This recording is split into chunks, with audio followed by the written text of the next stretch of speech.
জট কাটেনি এখনো ইন্ডিয়ান সুপার লিগ অর্থাৎ আইএসএল ফুটবলে।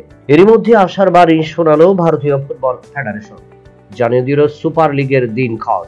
আগামী 25 অক্টোবর থেকে শুরু হচ্ছে সর্বভারতীয় ফুটবল সংস্থা পরিচালিত সুপার লিগ ফুটবল। ফেডারেশনের কার্যকরী কমিটির বৈঠকে এই সিদ্ধান্ত গৃহীত হয়েছে।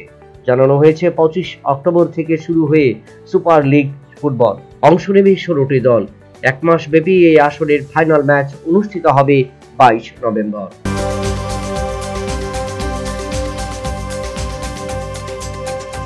ড্রিম 11 সরে যাবার পর ভারতীয় ক্রিকেটাররা কোনো স্পন্সরার ছাড়ার জার্সি পরেই মাঠে নামবে এশিয়া কাপে, একথা ঘোষণা করেছিলেন ভারতীয় ক্রিকেট কন্ট্রোল বোর্ড। রবিবারে প্রকাশ্যে এলো এশিয়া কাপের জার্সি। মঙ্গলবার থেকে শুরু হচ্ছে এশিয়া কাপ ক্রিকেট। তার আগে বিজ্ঞাপনবিহীন জার্সি পরে মাঠে দেখা গেল ভারতীয় ক্রিকেটারদের। ভারতীয় অধিনায়ক সূর্যকুমার যাদব এবং অন্যান্য দলীয় ক্রিকেটারদের দেখা গেল সেই জার্সিতে অনুশীলনে মেতে থাকতে।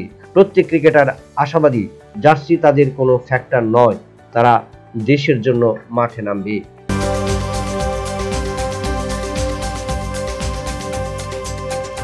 লাফিয়ে লাফিয়ে বাড়ছে ভারতীয় ক্রিকেট কন্ট্রোল বোর্ডের আয়ের পরিমাণ।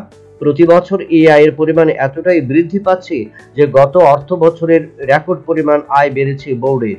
2023-24 অর্থ বছরে বিসিসিআই এর আয়ের পরিমাণ ছিল 4193 কোটি টাকা, এই তথ্য রিপোর্ট অনুযায়ী। এরপর 5 বছরে আর বর্তমানে তা বেড়ে দাঁড়িয়েছে 15,000 কোটি টাকা। পরিসংখ্যান অনুযায়ী 2018-19 সালে বোর্ডের ভাড়ারে যেখানে ছিল 6059 কোটি টাকা, তা আজ পর্যন্ত গিয়ে দাঁড়িয়েছে 20,646 কোটি টাকা, অর্থাৎ আয় বেড়েছে 4193 কোটি টাকা।